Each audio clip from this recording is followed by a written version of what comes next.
Today I'll show you the strategy how to prepare and beat International Master. The result after the game was not something I wanted, but approach is much more important. We cannot win every game. We made a blunders, of course, but the way how I prepared against Nurgül Salimova, the youngest candidates from 2024, I'll show you exactly to implement against under stronger opponents. It's very important in preparation, not just to make some funny, quick, attractive line that you can outplay your opponent. So basically, I know that my opponent is preparing for knight f3, d4, e3 systems, g3.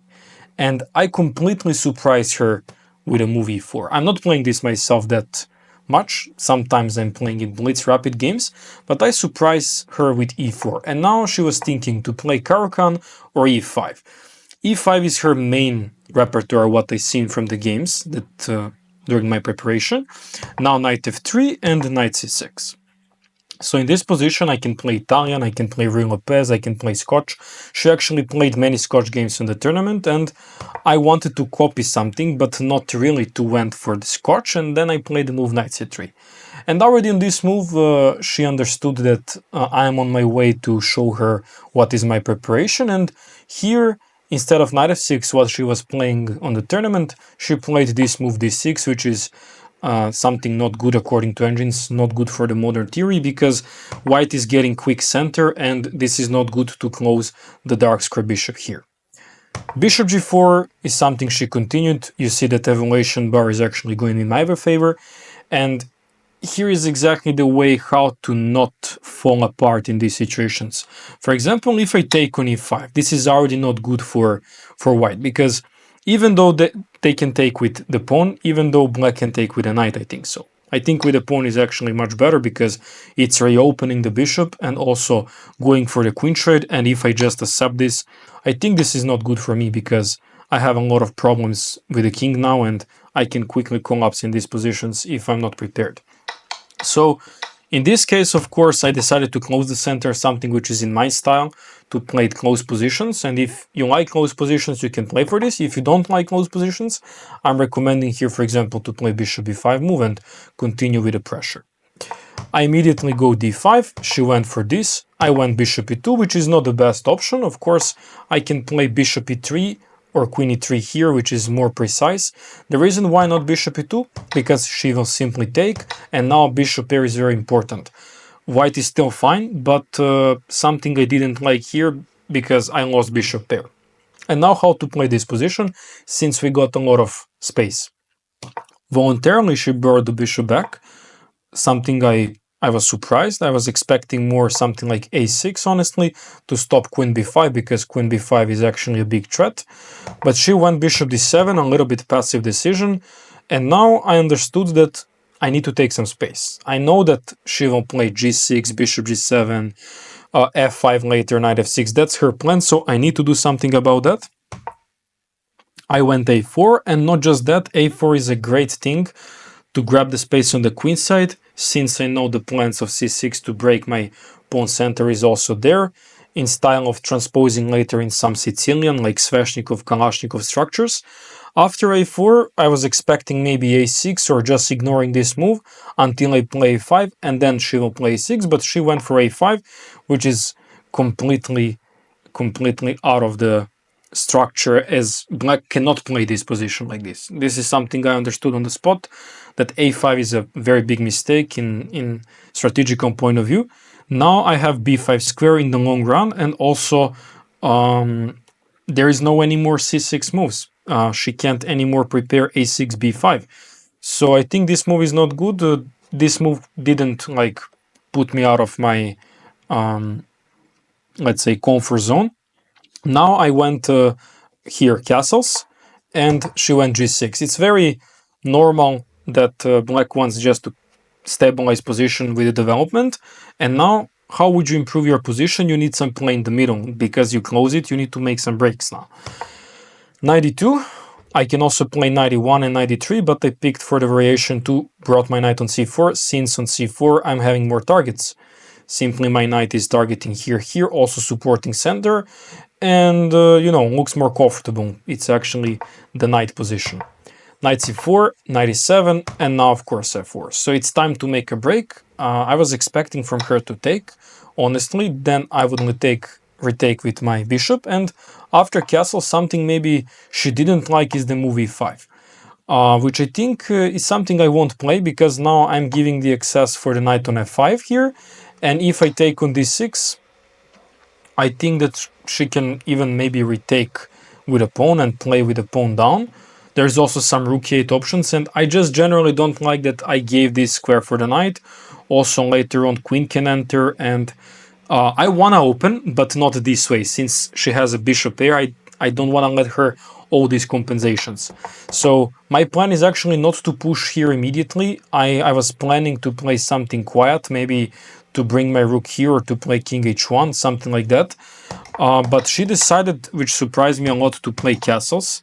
In this case, this just gives me clear advantage, because f5 is the typical moves that works here, but not in this case, because now I'm simply losing the pawn and I'm not having compensation for the kingside attack, since this knight is quickly coming on d4, even with tempo, and then black will push f5, and I'm not having kingside attack with this pawn sacrifice. In that case, I decided to take, of course, which is more logical. This bishop is important to me, it's keep closed, and now I completely broke the structure.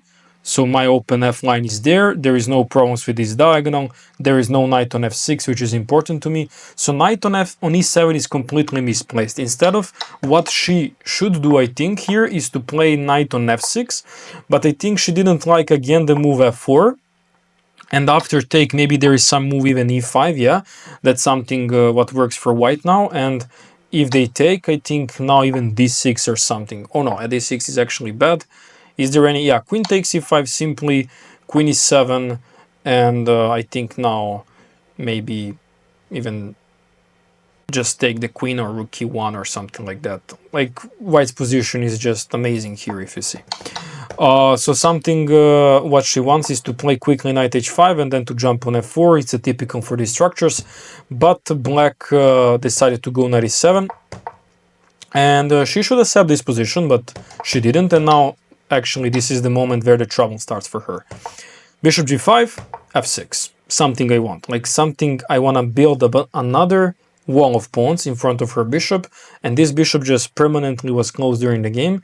She couldn't use this bishop for anything. I just play bishop h4, and now there is a lot of tactics for white. For example, if she plays immediately f5, that's losing on the spot, because this diagonal is open. I have d6, and after she takes, there is knight e5, and that's over. She can resign. Of course, she saw that and didn't play the move f5. She played rook a6, trying to consolidate, very obvious move. That's only benefit from the pawn on a5, that this rook is getting to the game. Rook a d1, trying to support some d6, just normalizing your development. There is no need to rush. Also, there is a lot of tactics if she plays something like queen c8. There is a lot of tactics of knight takes c5 and then bishop takes c7. Also, d6 can work here. In case of queen e8, there is just d6, which is amazing for white now. And after take, queen doesn't have good spot because I'm collecting everything, and now there is a lot of trouble for black here. So black cannot play like this. That's why she played h5. She doesn't have so much moves, useful moves. h3 restricting their threat. And after g5, which was obvious that she needs to do something, bishop f2, that was my point, even though at some point I can go for strategical play, trying to use these weaknesses, go bishop c5, take the knight, and now just retreat my knight on e3 and then go on f5.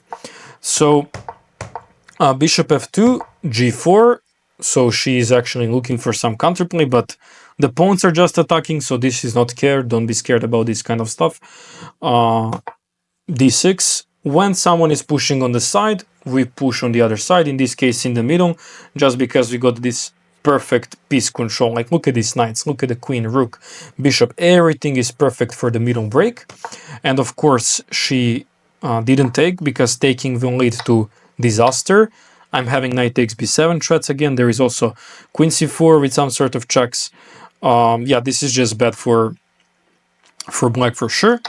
That's why she played knight g6. And if I take now, queen takes c7 and knight e5, the problem is there is knight f4 counterplay. And I cannot take the queen because she can take my queen. And if I take the knight, this is something she wants, and black immediately equalizes the game here. I am not having any more compensations. Suddenly these pawns become super dangerous, and we cannot accept this position. So I saw that, and that's why I played move bishop e3, trying to stop knight f4. She played c6, and I like this decision because now it's coming one of the most beautiful moves in this game I played, and that's the move rook f5. This is positional sacrifice. If she takes, it's just giving me even more advantage because now this knight is kind of stuck. The only square is h8 if she want to save the knight. If she want to keep the knight in the game, this is not really the square that she want to place the knight. I can just take on g4, and if she takes back, queen takes, this knight is kind of trapped, and there is some pin ideas and troubles d7. Like, this is just lost for black. This rook is completely out of the game. If she goes on f4, I can just take, go check, king moves, and now something like d7, knight d6, knight f7. My knights are super dangerous, and this rook is out of the game, and that's just winning for white.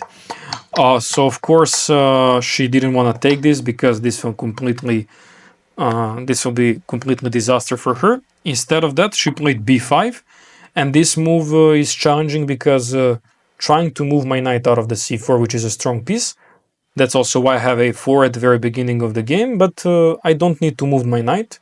I can just take here, because if she takes my knight, there is queen takes c4, and I'm winning the rook, so I will be much better.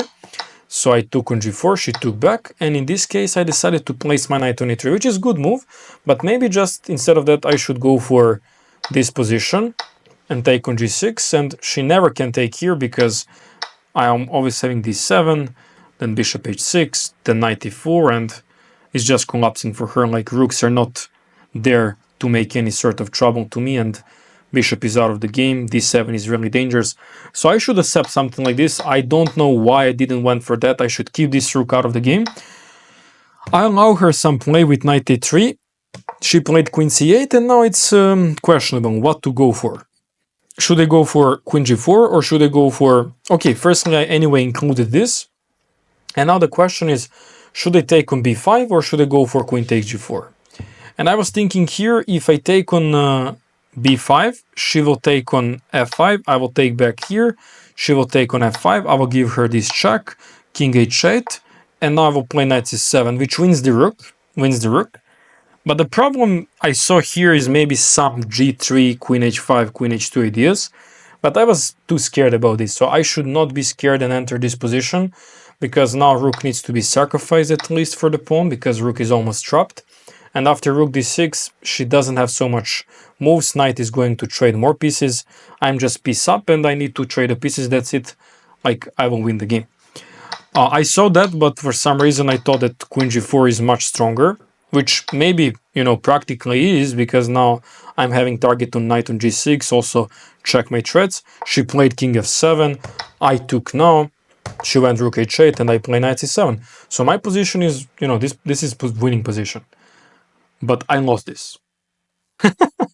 So I lost this, and what can I say? I can just laugh myself and learn on my mistakes. Okay, there was some maybe time pressure, let's say. I didn't calculate on that much tricks. That I mean, there is no tricks here. The problem is there is no tricks. Like, this diagonal is completely safe. This is not danger. There is no knight jump that can be danger. If they ever take on f5, they lose the control of light squares. The only thing that makes maybe dangerous now, this rook comes to the game, and she can make something here, but it's absolutely winning for white. And there is no sort of takes on d6 and try to win the knight here, because I'm always having these kind of tricks. Queen takes, and now rook takes f6. If they take here, I take the queen. If the king moves on e7, I have also this trick, famous one. If the king goes here, I also having just takes the queen and then takes the knight. Takes and takes the knight, and this is winning endgame. So there is no tricks, there is no captures. I just need to stabilize my position. Rook c6, and I didn't like some ideas of rook h4, knight h4, and that's why I played the move g3, which apparently is not the best move since I'm opening up my king a little bit, which actually cost me the game later, but now according to engine is completely fine.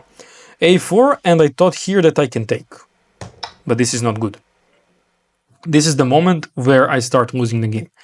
Why? I thought that my next move is knight b6, and after rook c2, knight b6, there is no room for black to make recover from this game. Like I was thinking, bishop takes c4, takes here, queen is hanging, knight is hanging, but always look for basics, checks, and captures. But I miss checks. So what's the point? Takes. So however you take now with queen or bishop, rook h1.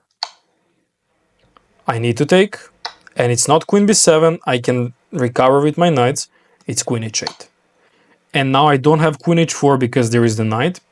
Lucky for her. And when I play king h2, queen h2 check, king to f1, not queen h1. I will make defense after bishop g1 here. Okay, actually there is check now, king e1 and takes, of course. But even with queen g2, king e1, queen h1, bishop g1, queen takes, that's how I lost the game. It's really funny, right? From completely winning position, I lost the game. Okay, what you can learn from this. So, it's not just about preparation. It's not just about like having a decent opening idea and completely outplaying stronger player than you. You need to stay focused until the end of the game. I stayed focused, but for some reason I got some pressure, you know. I had some bad games also before that. I mean, bad moments. Similarly like this, I had a position against my friend in the 6th round where I had a winning position completely, even more winning than this, more easily winning. But because of time pressure and some tactical ideas, counterplay, we always need to watch out and try to reduce. Sometimes it's just better to stabilize, play endgame, and have a little advantage maybe than just continuing and getting more complications. So overall, try to surprise your opponent. Don't make them kind of easily getting into your opening ideas. Surprise them. After that, stay focused. Stay focused in the game. And when some counterplay happens, try to reduce the counterplay. So try to simplify maybe to get exchange. Like for example here, instead of going knight a3, which is decent move also, I should go this. And if I lose the knight, I will take here. And if she takes here, I'm fine with that. I will just take back with pawn. I'm exchanged down, but look at this counterplay. So even though she plays something like queen e8 here, I can just drop my queen back. For example, on g4, threaten c4, threaten this also, and knight is also coming to the game. It's just decent, you know. You can't play better than this. I would win if I enter this, of course, but because here there is no tricks. I didn't cap the pieces on the board. There is no tricks here. That's the risk. Okay, amazing. So please leave the like if you want to see some sort of PGN files, opening repertoire. You can check my website. I'm gonna put link down below. You can check all of these PGN files, very aggressive dynamic play. And if you want to see dynamic play in e4 repertoire, please check this video, and I will see you in the next one.